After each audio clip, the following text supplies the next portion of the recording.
பேச்சுரிமை channel நண்பர்கள் அனைவருக்கும் வணக்கம். இந்த அம்மா முன்ஜாமீன் பெற்றுக்கொள்ளட்டும், நிகிதா முன்ஜாமீன் பெற்றுக்கொள்ளட்டும் என்று தமிழக அரசு துணை போகிறதா? அதன் மேலதான் ஏகப்பட்ட சீட்டிங் வழக்கு இருக்கு இல்லையா? அந்த வழக்கில் ஏதாவது ஒரு வழக்கில் பழைய வழக்கு இன்னும் வழக்குகள் முடித்து வைக்கப்படவில்லை. அந்த வழக்கை மறுபடி சீனுக்கு ட்ரையலுக்கு கொண்டு வந்து அரெஸ்ட் பண்ண வேண்டியதானப்பா. என்ன உங்களுக்கு தாமதம்? ஏன் தாமதம்? என்ன அதுல பிரச்சனை? நிகிதாவுடைய அண்ணன் கவியரசு எங்க இருக்கான்? அவன் தனியா கம்பெனி வச்சு அவன் தனியா சீட்டிங் போட்டுக்கிட்டு இருக்கானா? அவனை இன்டெலிஜென்ஸ் வச்சு ஃபாலோ பண்ணுதா இல்லையா அரசு? எல்லாத்தையும் பிடிக்கணும்ல. இவரால் பாதிக்கப்பட்டவர்கள் ஏன் நம்ம திருமுருகன்ஜி இருக்காரு, திருமுருகன்ஜி கிட்டே ஒரு கம்ப்ளைண்ட் வாங்கி பண்ணலாம்.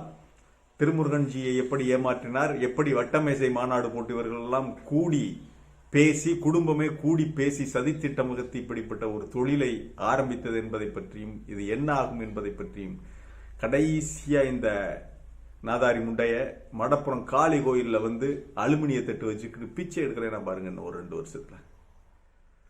அதைத்தான் பேச போகிறோம். இது வாய்ஸ் ஆஃப் தமிழ் வழங்கும் பேச்சுரிமை சேனலை சப்ஸ்கிரைப் பண்ணுங்க, மறக்காம பெல் பட்டனை அழுத்துங்க. இந்த நிகிதாவுடைய தந்தை ஜெயபெருமாள் கலெக்டர் அலுவலகத்தில் உதவி கலெக்டர்னு ஒருத்தர் சொல்றாங்க. உதவி கலெக்டருக்கு பிஏங்கிறாங்க. பிஏவெல்லாம் கிடையாதுயா. பியூனை தாயா பிஏன்னு சொல்லிக்கிட்டு ஏமாத்திக்கிட்டு இருந்திருக்கேன். இந்த மாதிரி எண்ணம் உள்ளவன்லாம் உதவி கலெக்டர் ஆக முடியுமாயா? அதெல்லாம் கிடையாது. அந்த அம்மா இந்த கிழவி, சூனிய கிழவி இருக்கா பாருங்க, மந்திரவாதி கிழவி, இவளும் அரசு வேலையில் இருந்திருக்கா. அது என்ன அரசு வேலைன்னு பின்னாடி கண்டுபிடிப்போம். இவளும் இருந்திருக்கிறா. அப்ப இப்படி இந்த குடும்பம், அண்ணன் கவியரசு, இந்த நிகிதாவுடைய அண்ணன் கவியரசு, இவங்க எல்லாம் இந்த அரசு சம்பளத்தை வாங்கி சாப்பிட்டுக்கிட்டு இருக்கையில இந்த பொண்ணு வயசுக்கு வந்து ஒரு பருவத்தை எய்திய பொழுது இந்த அப்பனுக்கு பாருங்க, ஒரு பெண் குழந்தை பருவம் எய்தி கல்யாணத்துக்கு தகுதியா இருந்தா நம்மெல்லாம் என்ன நினைப்போம்? எப்ப இந்த பொம்பளை பிள்ளையை பிடிச்சு கொடுக்கறது, எப்போ இதுக்கு ஒரு வாழ்க்கையை அமைச்சு கொடுக்கறது அப்படின்ட்டு மனசுக்குள்ள ரொம்ப ஒரு போராட்டமாக இருக்கு. பிறகு கல்யாணம் ஆகி புருஷன் வீட்டுக்கு போகும்போது நாம் அழுவோம். குழந்தை பிரிஞ்சு போகுதே, இத்தனை நாள் வளர்த்த பெண் குழந்தைன்னு சொல்லி நாம் அழுவோம். ஆனால் இதற்கெல்லாம் நேர்மாறாக இந்த குடும்பம் ஒரு வட்டமேஜ மாநாடு போட்டிருக்காங்க. இந்த நிகிதா கவர்ச்சி கன்னியாக வந்தவுடன் இந்த அப்பனுக்கு இவனுக்கு இந்த ஜெயபெருமாளுக்கு நல்ல ஃபிகரியா அப்படின்னு அவனுக்குள்ளே ஒரு மனசுக்குள்ள ஒரு நினைப்பு. வடிவேலு சொல்லுவான் பாருங்க, அவங்க அக்காவை அந்த பேக்கரியை எழுதி கொடுக்குற டீல்ல எங்க அக்கா ஒரு சூப்பர் ஃபிகர் அப்படின்னு. அது மாதிரி தாய், பிள்ளை, அண்ணன் கவியரசு, இந்த ஜெயபெருமாள், இந்த நிகிதா எல்லாரும் வட்டமா உட்காந்து ஒரு டேபிள்ல வட்டமேஜை மாநாடு போட்டிருக்காங்க. அப்ப இந்த ஆள் சொல்லியிருக்கான், உங்க அக்கா நல்ல ஃபிகரா இருக்கு, உங்க தங்கச்சி என்னடா பண்ணலாம் அப்படின்னு சொல்லி கவிதா அவங்கெல்லாம் அவன் கவியரசுக்கிட்ட சொன்ன உடனே, காலாகாலத்தில் கல்யாணம் பண்ணி கொடுக்கணும்லாம் பேசல எவனு, இந்த தாயும் பேசல. என்ன பேசியிருக்கா தெரியுமா? என்ன சீட்டிங் பண்ணலாம், இது நல்ல ஃபிகரா இருக்கு, இதை வச்சு என்னத்தை சீட்டிங் பண்ணலாம் அப்படின்னு சொல்லி பார்த்து கல்யாணம் பண்ணி ஏமாத்தலாம் அப்படின்னு சொல்லி கல்யாணம் பண்ணி ஏமாத்துற ஒரு சப்ஜெக்ட் எடுத்துக்கிட்டு போய்கிட்டு இருந்திருக்காங்க. 4 பேரை ஈஸியா ஏமாத்தி கல்யாணம் பண்ணி சில பல லட்சங்களோட வந்துட்டான். 5ஆவதாக நம்ம திருமுருகன்ஜி, யாரு, அகில இந்திய ஃபார்வர்ட் பிளாக்கினுடைய கட்சியினுடைய தலைவர். இவருக்கு அப்போ சின்ன வயசுல இந்த கட்ட பஞ்சாயத்து அதெல்லாம் எந்த தகுதியும் கிடையாது. அவருக்கெல்லாம் வாழ்வியலுக்கான எந்த தகுதியும். கோவிச்சுக்கிறாதே சார், ஏன்னா கட்ட பஞ்சாயத்தான இன்னைக்கு வரைக்கும் பண்ணிக்கிட்டு இருக்காரு. அரசியல் கட்ட பஞ்சாயத்து இதுல சுவை கண்டவர்கள். இவர் என்ன பண்ணியிருக்காரு, மாமனார் வந்து சப் கலெக்டர்னு தப்பா இடம் போட்டிருக்காருயா. அப்ப மாமனார் துறையோட நம்ம இன்னும் பெருசா கட்ட பஞ்சாயத்தை மிகப்பெரிய தொழிலா கொண்டு வந்துடலாம்னு சொல்லி சரின்னு இவங்களும் கல்யாணத்துக்கு ஒத்துக்கிட்டு இவர் தன்னுடைய கெத்தை காட்டணும்ல, ஒரு 10-15 பவுன் நகை அதெல்லாம் போட்டு சாயங்காலம் ஃபர்ஸ்ட் நைட்டுக்கு ஆவலா காத்துக்கிட்டு இருந்தா இந்த நிகிதா எல்லாரையும் ஏமாத்திட்டு அகப்பட்டதை சுருட்டிக்கிட்டு ஓடியே போயிட்டா. அதற்கு பிறகு அவங்க அப்பன் ஜெயபெருமாள்கிட்ட இருந்து ஒரு போன் வருது. என்ன ஏதுன்னு ஆர்வமா எடுத்திருக்காரு. எங்க மனைவியை காணோம் தேடிக்கிட்டு இருக்கேன், அதெல்லாம் சொல்லிருச்சு, எல்லாம் நீ குடும்பப்படுத்திருக்க, வரதட்சணை கேட்டிருக்க, இப்பவே நான் போலீஸுக்கு போன் பண்ணி உன்னை பிடிச்சி உள்ள வச்சிருவேன், டவுரி கேஸ்ல உள்ள வச்சிருவேன், நீ என்ன நினைச்சுக்கிட்டு இருக்க? நான் உதவி கலெக்டர், அதுக்கு என்ன செய்ய? 10 லட்சம் ரூபா கொடுத்துட்டு ஓடிப்போ. அப்புறம் என்ன பண்றது? திருமுருகன்ஜி 10 லட்சம் ரூபா கொடுத்துட்டு ஓடி போயிருக்காரு. அதன் பிறகு கொஞ்ச நாள் இந்த ஏமாற்று கல்யாணத்தை பண்ணிக்கிட்டே இருந்து ஒரு கணிசமா பணத்தை சேர்த்திருக்காங்க. எங்கேயோ இதுலயும் இடர்பாடு இருந்திருக்கலாம். அதன் பிறகு மறுபடி ஒரு காலம் கடந்ததற்கு பிறகு இவன் முத்தி போயிட்டான். மறுபடி ஒரு வட்டமேஜ மாநாட்டை போட்டு உங்க தங்கச்சி முத்தி போயிருச்சுடான்னு இருக்காரு. அவங்க அப்பா முத்தி போயிருச்சு, என்ன செய்யலாம்? அதன் பிறகுதான் இந்த கிழவி, மந்திரவாதி கிழவி, அவங்க ஆத்தா ஜெயபெருமாள், அவங்க அப்ப, அந்த கவியரசு, இவங்க எல்லாரும் சேர்ந்து ஆரம்பிச்சிட வேண்டியதான் அரசு வேலை அப்படின்னு சொல்லி. அந்த சமயத்தில் இந்த பொண்ணு பிஎட் படிச்சுக்கிட்டு, இத்தனை பேரை கல்யாணம் பண்ணி ஏமாத்திவிட்டு பிஎட் படிச்சுக்கிட்டு, அப்ப எங்க இருந்து ஆரம்பிக்கலாம்? சொல்லிக் கொடுக்குற வாத்தியார் தலையில கை வைக்க வேண்டியதானே, வரம் கொடுக்குறவங்க தலையில. நம்ம வடிவேலும் செல்வமும் ஒரு படத்துல இது ஒன்று வாங்கி கோயிலுக்கு வசூல் பட்டி பொழைச்சுக்குருவோம் அப்படின்னு. எங்க இருந்து ஆரம்பிக்கிறது? இங்க இருந்தே ஆரம்பிப்போம். இந்த யோசனை இங்க இருந்தானே வந்துச்சு. அதே மாதிரி அங்கிருந்தே ஆரம்பிச்சு அந்த வாத்தியார்கிட்ட 9 லட்சம் ரூபா வாங்கி அவர் தலையில கை வச்சு அவர் நாசமா போய் பசியும் பட்டணியுமா இன்றைக்கு வரைக்கும் போய்கிட்டு இருக்காரு. வட்டி கட்ட முடியாம வேலைக்கு போய்கிட்டு இருக்காரு. அவருக்கு வேலை வாங்கி தரணும். அதன் பிறகு பால்காரிடம் ஒரு 16 லட்சம் ரூபாய், சுற்றியுள்ள கிராமங்கள்ல இன்னொருத்தர்கிட்ட 20 லட்சம் ரூபாய். நாங்க 100 ரூபா கட்டலாம் வாங்க, 100 ரூபா கட்டலாம் வாங்க மாட்டோம், மாத்தி கொடுத்தா நீ 500 ரூபா கட்டா மாத்தி கொடு, அவ்வளவு கரார், அவ்வளவு இதா வாங்கி சேர்த்திருக்காங்க. சென்னையில செல்வம்ங்கிறவர்கிட்ட ஒரு 50 லட்சம். போடுறதெல்லாம் 10, 20, 50 இப்படிதான் போடுறது, 1, 2 எல்லாம் கிடையாது. இப்படி தொடர்ந்து போடையில கம்ப்ளைண்ட் ஆகுது. கம்ப்ளைண்ட்டுக்கு மேல கம்ப்ளைண்ட் ஆகின உடனே போலீஸ் வந்து இவங்களை என்கொயரி கூப்பிடையில போலீஸோட பேசி ஒரு அமௌண்ட்டை, இந்த வாங்கி வச்சிருக்காருல இந்த அமௌண்ட்டை செட்டில் பண்ணையில போலீஸினுடைய தொடர்பு கிடையாது. அப்படியே இங்க போறாங்க, சென்னை போறாங்க, செக்ரட்டேரியட்டுக்கு போறாங்க. இவனுடைய தொடர்பை வச்சுக்கிட்டு அப்ப இருந்த தமிழகத்தினுடைய துணை முதல்வர் அவர் ஸ்டாலின், அவர்களுடைய பிஏ, அவங்க எல்லாம் பார்த்துட்டு அப்ப இந்த போலீஸ் அதிகாரிகளோட நெருக்கம் அதிகமாகுது. பார்த்தவனுக்கெல்லாம் 1,50,000 அள்ளி கொடுக்குறாளுங்க. நல்ல ஆளா இருக்காங்களே, சரி சரி நல்லா பண்ணியா, நல்லா பண்ணு, கேட்கும் போதெல்லாம் பணம் கொடு அப்படின்னு சொல்லிட்டு எல்லா டீட்டெயிலையும் போலீஸ் கறந்துக்கிட்டு, அதன் பிறகு போலீஸ் தொடர்ந்து நடவடிக்கை எடுத்துருவேன் கொடு அப்படின்னு சொல்லி கறக்க ஆரம்பிச்சிட்டான். போலீஸ் கையில மாட்டினா இதாயா? போலீஸுக்கார நண்பன்னு சொல்லி நீங்க போய் பழகுனீங்க, உங்க வீக் பாயிண்ட தெரிஞ்சுக்கிட்டு அவ்வளவுதான், கறந்துருவேன், அப்புறம் நடுத்தருவுக்கு தான் வரும். இந்த மாதிரி இவர்கள் எல்லாவற்றுமே இங்கிட்டு வாங்கி அங்கிட்டு கொடு, அப்படி அட்ஜஸ்ட் பண்ணி தட்வானி முறையில் ஒன்றும் கிடையாது. ஏதோ வச்சிருக்காளுங்க, இந்த வீட்டை காப்பாற்றி வச்சிருக்காளுங்க. ஆனால் இவர்கள்ட்ட ஒன்றும் கிடையாது.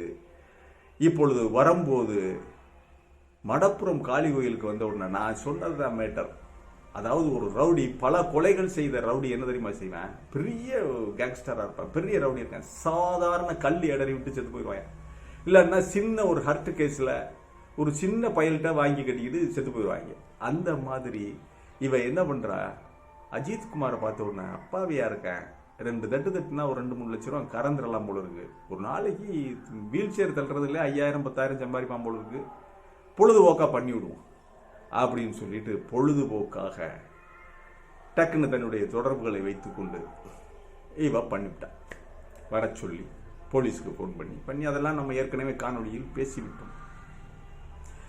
இந்த திமிர் பிடித்தவள் நகையே கிடையாதவள்கிட்ட நகையே போட்டுக்கிட்டு வரல. ஏன் தெரியுமா? திருடுறவளுக்கு தான் தெரியும். திருடுறவ எப்பவுமே திருட்டு பயத்தோடு இருப்பா, நம்ப மாட்டா யாருக்கிட்டையும், நம்பி நகையை கொடுக்க மாட்டா. இவதான் ஏற்கனவே சீட்டிங்ல. திருட்டு குணம் உள்ளவ, திருடி பொழைக்கிறவ யாரையும் நம்ப மாட்டா. நல்லா கேட்டுக்கிறங்க, திருட்டு குணம் உள்ளவ இவ்வளவு தூரம் நகையை கொண்டுகிட்டு வர மாட்டா. அதெல்லாம் பத்திரமா வீடுகள்ல. திருட்டு குணம் உள்ளவ எதையும் நம்ப மாட்டா, யாரையும் நம்ப மாட்டா. இவ்வளவு தூரம் நகையை பாதுகாப்பு இல்லாம எல்லாம் கொண்டுகிட்டு வர மாட்டா, யாரை நம்பியும் கொடுக்க மாட்டாயா. ஏன்னா திருடி ரொம்ப எச்சரிக்கையா இருப்பா, நம்மளை விட திருடி தான் ரொம்ப எச்சரிக்கையா இருப்பா. ஆக இவள்கிட்ட நகையே கிடையாது, நகை கொண்டுகிட்டே வரலைங்கிறேன். இப்படி இந்த அஜித்குமாருடைய உயிர் பறி போய்விட்டது. அஜித்குமாரை அடித்து மிரட்டுவதற்கான மிரட்டி தனிப்படையான அனுப்பி எல்லாம் பண்ணினது எஸ்பி சண்முகசுந்தரம். சண்முகசுந்தரத்துக்கிட்ட தான் இப்ப பந்து இருக்கு, துருப்புச்சீட்டு இருக்கு. அவர் சொல்லணும் யாருன்னு சொல்லி. என் தயக்கம், சண்முகசுந்தரம் சொல்ல வேண்டும் யார் தனக்கு போன் பண்ணாங்க, யாருடைய போன் அப்படின்னு சொல்லி. சண்முகசுந்தரத்துடைய போனை எடுத்து, காலர் ஐடி எடுத்து எல்லாத்தையும் பார்த்து யார் யார் போன்ல வந்திருக்காங்கன்னு பார்த்தா தெரிஞ்சு போயிடும். ஆக இந்த கொலை வழக்கில் சண்முகநாதன் சண்முகநாதன் டிஎஸ்பி பேர். அவர் தான் இதில் முக்கியமான ஒரு எவிடன்ஸாக இருக்கார். அவரை பார்த்தால், அவரை பரிசோதித்து பார்த்தால் யார் எந்த மேலிடத்தில் இருந்தவருக்கு வந்தது அல்லது டைரக்டாகவே இவர்களுக்கு பழக்கமா ஏதாவது சொல்ல முடியாது. பல்வேறு இடங்களில் வேலை பார்த்துருப்பாங்க. மதுரையில் வேலை பார்த்துருப்பாரு. வேலை பார்த்துருக்கும் போது இப்படி பழகி அந்த பணம் கொடுக்கல் வாங்கல இவர் நல்லபடியாக வருமானம் பார்த்துருப்பாரு. அப்போ இப்போ சொன்ன உடனே ஏதோ போட போறா, நமக்கு பங்கு கிடைக்கும்னு பண்ணியிருக்கலாம்ல. சொல்ல முடியாது. நமக்கு பங்கு கிடைக்கும், இதில் வந்துட்டு ஒரு 2-3 லட்ச ரூபாய் போட்டு வந்து பிரிச்சுக்கலாம்னு கூட செஞ்சிருக்கலாம். சொல்ல முடியாது. ஏன்னா இவர்களுடைய மனநிலை இப்படித்தான் இருக்கிறது. ஆக இப்படி இருந்த பட்சத்தில் நான் தம்பி அஜித்குமாரை பற்றி ஒரு விஷயம் சொல்லுகிறேன். இறுதி வரை பொய்யான குற்றச்சாட்டுக்கு தலை வணங்காமல் இறுதி வரை போராடி உயிரை தியாகம் பண்ணி போய் சேர்ந்துட்டாயா. எவ்வளவு பெரிய உயிர் தியாகம். இறுதி ஓடலை, ஒளியலை, எங்கேயும் நடுங்கி ஓடலை. ஆனால் என்ன அந்த இங்கே இடத்த மாற்றி நம்ம ஏதாவது சொன்னால் விட்டுருவாங்கன்னு நினச்சிருக்கேன். ஆனால் கடைசி வரை குற்றத்தை ஒப்புக்கொள்ளவே இல்லை. குற்றம் அவன் செய்திருந்தால ஒப்புக்கொள்றதுக்கு. ஆகவே செய்யாத தவறுக்கு தலைவணங்காத தம்பி அஜித்குமார் உயிர் தியாகம் செய்துவிட்டு போய்விட்டார். இந்த மாதிரியான போலீஸ் அதிகாரிகள், இந்த மாதிரியான கூலிப்படையை விட கேவலமாக செயல்படுகின்ற இந்த தனிப்படை இவர்களை எல்லாம் தோலுரித்து விட்டு போய்விட்டார். தம்பி இவனுக்கு ஒரு சிலை வைங்கடா, மடப்பரம் காளி கோயிலுக்கு எதிராக இந்த சிலை இருக்கணியா, எல்லாரும் சேர்ந்து வைக்கணுமையா. அவனுக்கு மிகப்பெரிய உயிர் தியாகம். இன்னைக்கு எவையா பண்ணுவேன்? லஞ்ச ஊழல் வழக்கில் அரெஸ்ட் பண்ணிடுவேன் உடனே கும்பிட்டு விழுகிறாங்க. போய் மத்திய அரசுகிட்ட போய் கும்பிட்டு விழுந்து, ஐயோ எங்களை ஒன்றும் பண்ணாரு, ஒரு நாள் நீ ஜெயிலில் இருக்கிறதுக்கெல்லாம் உங்களுக்கு பயம். இதுல பாருங்க, இந்த ஒரு சுகேஷ்னு ஒருத்தன் தான் பாருங்க, ரொம்ப இந்த சீட்டிங்லாம் பெருசா நடக்கும். சுகேஷ்னு ஒருத்தன் நம்ம அமமுக தலைவர் இவர் இருக்காருல்ல டிடிவி கிட்ட, என்னையா 100 கோடி ரூபாய் ஆட்டையை போட்டிருக்காயா இவ்வளவுக்கு? அதாவது ரெட்டலையை வாங்கி தர்றானா? என்ன ரெட்டலை கடையிலையா இருக்கு வாங்கி கொடுக்க? ரெட்டலைய தேர்தல் கமிஷன் நான் வாங்கி தந்துடுறேன்னு ஒருத்தன் சொல்லியிருக்கேன். இதையும் நம்பி பணம் கொடுத்துருக்காரு. ஆக இப்படிப்பட்ட நம்பிக்கை உள்ளவர்களாக நம்ம நாட்டில் அரசியல்வாதிகளாக இருக்கிறார்கள். விளைவு தெரியாதவர்கள், பின் விளைவு தெரியாதவர்கள், சிந்திக்க தெரியாதவர்கள்லாம் போலீஸ் அதிகாரிகளாக இருக்கேன். தவறான தொடர்பு நிறைய போலீஸ் அதிகாரிகளுக்கு ஒரு வேலை எதை தெரிவா பண்றாங்க. இப்போ இதை சொல்லிவிடணும். இவங்க எல்லாம் சினிமா துறையோட ரொம்ப டைப்புங்க. சினிமாவில் இன்வெஸ்ட் பண்றாங்க, சினிமா துறையில் இன்வெஸ்ட் பண்றாங்க, ரிலீஸ் அது இதுல எல்லாம் போய் கலந்துக்கிறாங்க. டிஸ்கஷன்ல எல்லாம் லீவை போட்டு உயர் அதிகாரிகள், உயர் அபிஷியல்ஸ், உங்களுக்கெல்லாம் நிறைய தொடர்பு இருக்கியா சினிமா துறையில? ஏன்னா அவங்களுக்கெல்லாம் வடிகால் வேணும்ல. இங்க சினிமாவுக்கு புதுசா பறவைகள் சாப்பிடணும்ல. நான் கோழி இது பறவைகளை சொன்னேன், வேற ஒன்று வெஜிடபிள் சிக்கனை எல்லாம் சொல்லலை. ஆகவே இந்த மாதிரி எல்லாம் அனுபவ பெற்றவர்களாக இருக்கிறார்கள். ஈரல் குலை கெட்டு நாத்தம் அடிக்குது. போலீசினுடைய ஈரல் குலை கெட்டு நாற்றம் அடிக்கிறது. ஏன் இந்த தமிழக அரசு இன்னும் நிகிதாவை கைது செய்யவில்லை? பழைய வழக்குகள்லையாவது தூசி தட்டி எடுத்து அதை ட்ரையலுக்கு கொண்டு ஏன் நீ கைது பண்ணல? அவ முன்ஜாமீன் வாங்கிட்டா என்ன பண்ணுவீங்க? முன்ஜாமீன் வாங்கி விட்டால் அந்த வழக்குகளில், இந்த வழக்குல கைது பண்றது சிரமம். ஏன்னா புகார்தாரே இவ டிஸ்டன்ஸ் இருக்கு, இவளுக்கு இந்த கொலைக்கும் இவ நேரடியா போய் அடிக்கல வைக்கல. ஆகவே தூண்டினார், கொலைக்கு தூண்டினார், தன்னுடைய செல்வாக்கை பயன்படுத்தினார் என்ற சட்டப்பிரிவு தான் வறுமையுடைய. இவளை உண்மையிலே அரெஸ்ட் பண்ணி உள்ள வச்சு குண்டாஸ் போடணும். குண்டாஸ் போடுறதுக்கு அவளுடைய பழைய சீட்டிங் கேஸ் அதுகளெல்லாம் எடுத்து ட்ரெயில கொண்டு வந்து பிடிச்சி ஒண்ணுக்கு மேல ஒண்ணு எல்லாரையும் கூப்பிட்டு வச்சு இது பண்ணி, தயவு செய்து தமிழக முதல்வருக்கு ஒரு வேண்டுகோள், நடுத்தெருவில் நிற்கிறாங்கய்யா, பல கோடி ரூபாய் இழந்துட்டு வாடகை வீட்லையும் ஆலமரத்தடியிலையும் அவங்க வாழ்க்கை நடத்திக்கிட்டு இருக்காங்க. இந்த பால்காரெல்லாம் பரிதாபமா இருக்காரியா, போட்டுக்கிற சட்டோட இல்லையா, அப்படி உரிச்சு கலட்டிட்டு வந்துட்டாங்க எல்லாத்தையும். அம்மையும் மகளும் ஆத்தாளும் மகளும். நீங்க குண்டாஸ் போடுவீங்களோ என்ன போடுவீங்களோ, நாம் தாழ்மையுடன் நீதிமன்றத்திற்கு சொல்லிக் கொள்வது, நீதிமன்றத்தை கேட்டுக்கொள்வது என்னவென்றால், ஐயா நீதிமான்களே, இந்த நாட்டின் கடைசி நம்பிக்கை, இந்த நாட்டின் ஏழை எளியவனுடைய கடைசி நம்பிக்கை நீங்க தான், வேற யாரும் கிடையாது. அறியாமையில் இருக்கிற இந்த மானுட சமூகம், நம்முடைய தமிழ் சமூகம் இன்னும் அறியாமையில் இருக்காங்க. யார் எதை சொன்னாலும் நம்பிப்படுவாங்கயா. எல்லாம் சொத்து பத்தெல்லாம் வித்து கொடுத்துருக்காங்க பாருங்க. தயவு செய்து நான் நீதியரசர்களை பார்த்து கேட்டுக்கொள்ளுகிறேன், தயவு செய்து இவருடைய சொத்து பத்தை அட்டாச் பண்ணி பழைய வழக்குகள்ல இருந்து எல்லாரையும் கூப்பிட்டு அந்த சொத்து பத்துகளை அட்டாச் பண்ணி அதை ஏலத்தில் விட்டு கிடைக்கிற காசு அவங்களுக்கு கொடுங்கய்யா. அரை வயிற்று கஞ்சியாவது அவங்க கொடுக்கணும், குடிக்கணும், அதையாவது செய்யுங்க. தயவு செய்து செய்வார்கள் என்ற நம்பிக்கை இருக்குது. ஏன்னா நீதியரசர்கள் முன் வந்து தாமாகவே முன் வந்து பதிவு செய்த இந்த வழக்கு, இதுல இருந்து தப்பிக்க முடியாது. ஆக நாம் சொல்லுவது இதுதான், தம்பி அஜித்குமாருடைய தியாகம் வீண் போகாது. இவளுக்கு ஊரெல்லாம் ஆட்டையை போட்டு தெனாவிட்டு காளி கோயிலுக்கு இந்த மடப்புறம் காளி கோயிலுக்கு வந்து சாமியை கும்பிட போனா செஞ்ச தவிர மன்னிச்சுக்க சாமின்னு சொல்லுவாளுகளா, அங்கேயே வந்து சீட்டிங்க போட்டிருக்காளுங்க. எங்க மடப்புறம் காளிக்கிட்ட போட்டாளா? இந்த தட்டுவாணி முண்டைய 2 பேரும், இந்த நாதாரிய 2 பேரும் அலுமினியத்தை இந்த 2 வருஷம் நிக்கிறீங்க, அலுமினிய தட்டை வச்சுக்கிட்டு கவுண்டமணி செந்தில் பிச்சை எடுக்கிறது மாதிரி இதே மடப்புறம் காளி கோயில்ல முன்னாடி உட்கார்ந்து அம்மா தாயேன்னு கெஞ்சி பிச்சை வாங்கி சாப்பிடலன்னா பாருங்க. அதை செய்வதற்கு நீதிமன்றத்தால் தான் முடியும். நீதிமன்றம் தான் இதை செய்யணும். அவளுகளை நடுத்தரவு கொண்டு வரும். இரக்கம் காட்டவே கூடாது. அவளுடைய ஆடியோ இதையெல்லாம் புறந்தல்லுங்க, அதெல்லாம் வந்து ஃபேக், அதெல்லாம் வந்து இட்டு கட்டி பேசுறா, ரொம்ப நல்லவ மாதிரி பேசுறா. எறும்புக்கு துரோகம் பண்ண மாட்டாங்களாம். ஆமா, அவன் நடுத்தருவில் 10-15 குடும்பம் நிக்குது, இவங்க எறும்புக்கு துரோகம் பண்ண மாட்டாங்க. ஆகவே இந்த நிகிதா அவள் அண்ணன் கவியரசு எங்க இருக்கிறான், என்ன பண்றான், அவன் சீட்டிங் கம்பெனியை எப்படி நடத்துறாங்கிறதெல்லாம் முதல்வர் தன்னுடைய தனிப்பட்ட இன்டெலிஜென்ஸ் அனுப்பி செக் பண்ணணும்.